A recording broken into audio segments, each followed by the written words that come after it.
There will be a cyber war or a terrorist attack over the internet. Hackers, what are some scary things about our technology that aren't necessarily public knowledge? At the end of the video I will explain how to set up a hacker-proof password.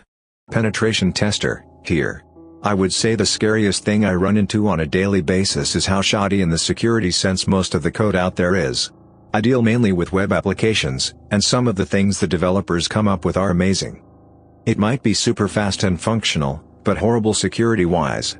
The number of big development firms that have no security cycle or QA cooked into their dev cycle is astonishing. The second is just how little understanding in the general public there is about how tech actually works, what it's doing.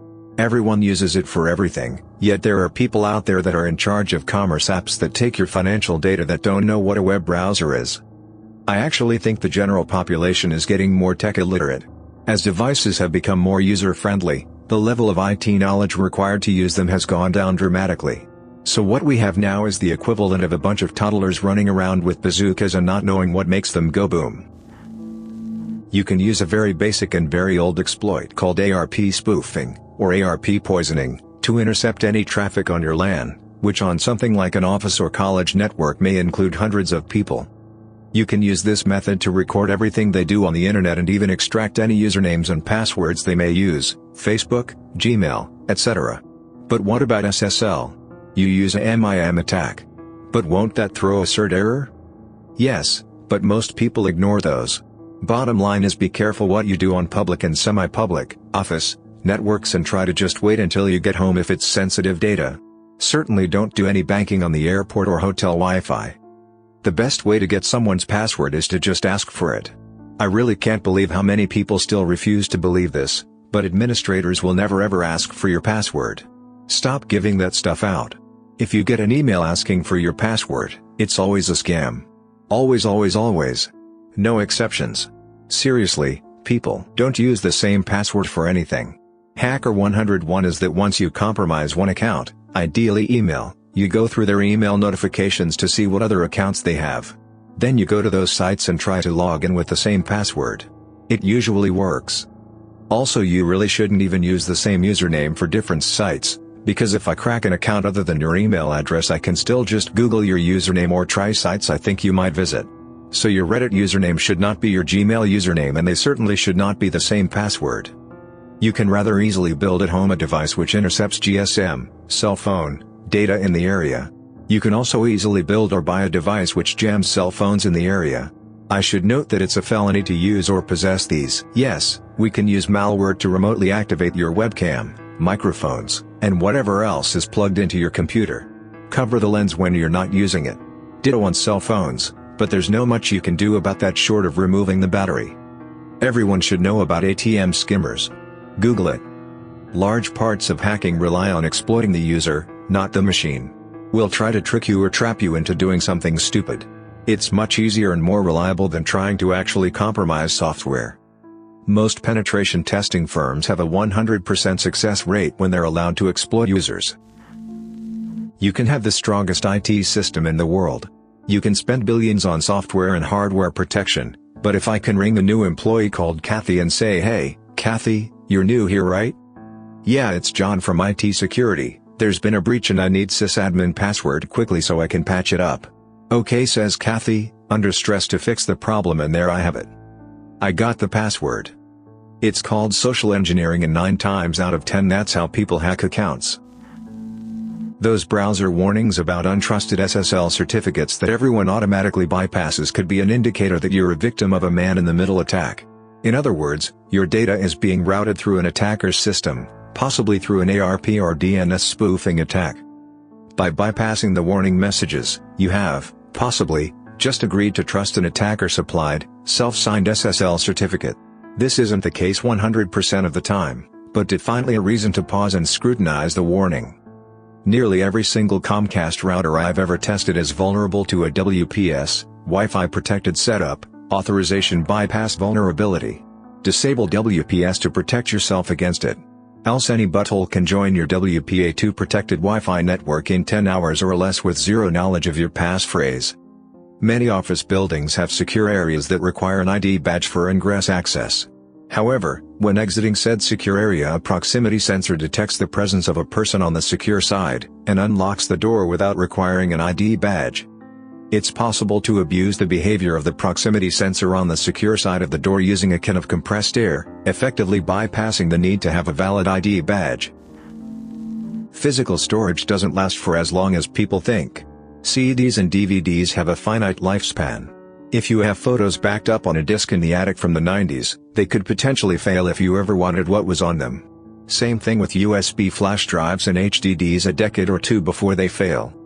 This isn't a problem right now, but imagine a world where everything is stored digitally as opposed to hard copy, which also has a finite lifespan. Your grandkids won't have any of your pictures or files because they will all be gone. Sure, you could do online backups, but even then, how long will that service be around? How many times has a company gone out of business taking its media with them? Of course, Google can keep RAID arrays in different locations around the world and replace failing drives. Yes, you can keep your data online, but an online backup is still stored on physical media. Where will that company be in 100 years? I'm a grad student studying cybersecurity. People have hacked cars and most other forms of transportation. These hacks have included the ability to stop your brakes from working and moving your steering wheel. While the knowledge is currently held by a small group of people, it never stays that way, and I predict that murder by hacking or trolls will be old news before 2030. If the GPS system were to ever fail, just like GLONASS did, the economic damage would easily be in the hundreds of billions, as financial institutions depend on GPS for timing. Note that this technology was developed 19 years ago based on a 41-year-old theory. One misprogrammed counter could bring it all down if it wasn't caught. Everything from power plants to dams to oil pipelines still uses SCADA protocol developed with 1990s-era security practices. These systems are connected to the internet. One worm on the scale of I love you built to target these systems would have wide-reaching real-world consequences, including cutting off municipal water supplies. Taking all of those things together gets us the scariest part of the picture. In the next decade, I predict that there will be a cyber war or a terrorist attack over the internet. People will die and the economic damage will be equal to, if not greater than, a bombing of a major city. This will provoke a backlash that will fundamentally rewrite the way that we interact with our computers. I cannot even hazard a guess as to what direction that will take us, but if Computer Fraud and Abuse Act is anything to go by, it will not be pretty. Most hacked accounts, be it Facebook, mail or others, aren't done by nerds typing quickly on a console, but by malicious people who have basic knowledge of computer and exploit other people's stupidity, or by gathering some information. Example: lost password, secret question, what's your favorite food? Most of the time it's pizza. Almost all industry computers, think controllers for huge factories, power plants, water reclamation, distance heating, etc., have well-known default passwords or even hard-coded admin accounts. Back in the day, this was not a huge problem because you would run them on private networks with no connection to the internet. Nowadays, the internet is available everywhere and much cheaper than private networks, so many of these industry computers are now reachable from the internet. People that know what they are doing would only make them accessible over a VPN, but there is a very large number of people that shouldn't be allowed anywhere near a keyboard. Number 1. Metadata. Almost every consumer device is designed to track the movements and activities of owner.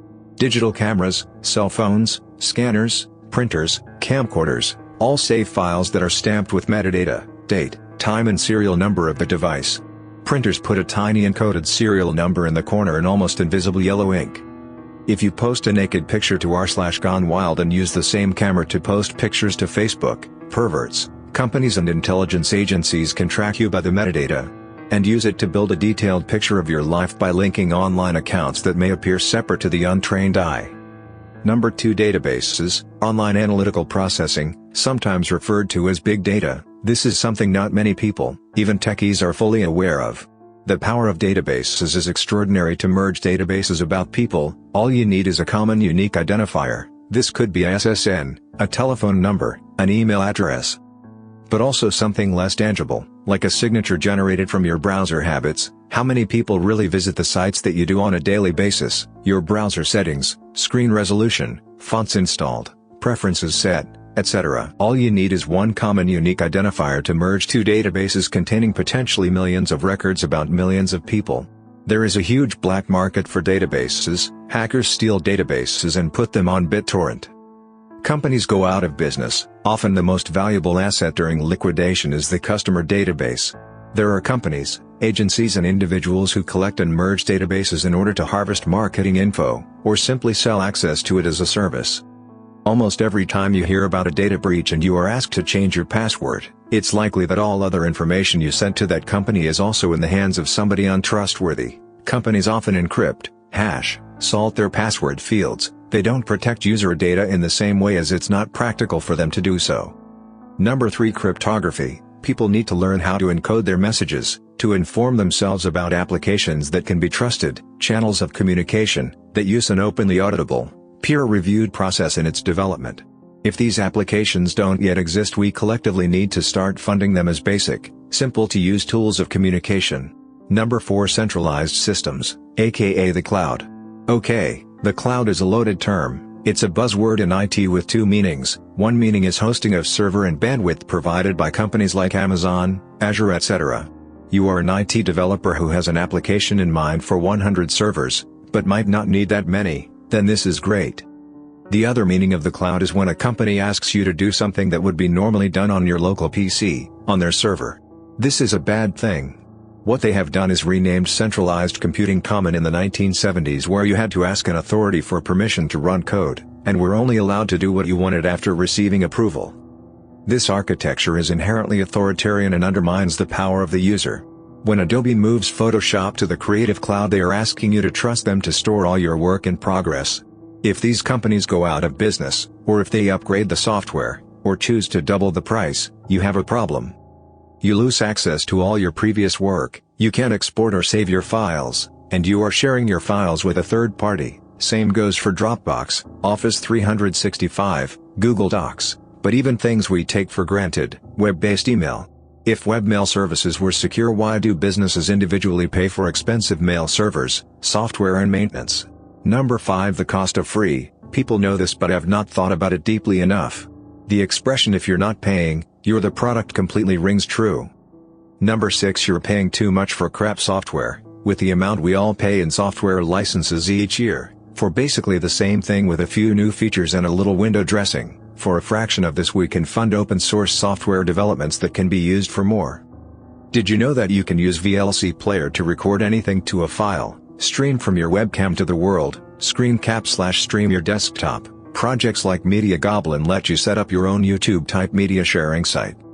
Over the past decade, consumer OSs and ISPs have had the server-based features removed so that they can be sold back to us at a premium. General-purpose computing and the promise of the internet is that anyone connected can be a server, can be a service provider, and not just a consumer. Password protection tips from Radio TTS. The major problem these days is to remember 100 passwords. Therefore you need a system to remember them all. Here is my system.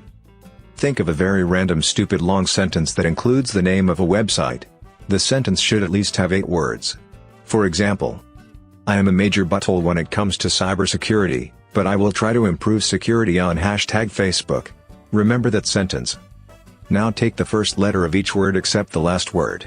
And pay attention to capitalization and don't forget the exclamation mark or dot and your favorite number in the end. The password is now I am WICSB WISO #FK exclamation mark 5. For the last word in the sentence, you use the first and last letter. This is why there is a K in my sentence. This way you have 2 letters that change with the platform you use.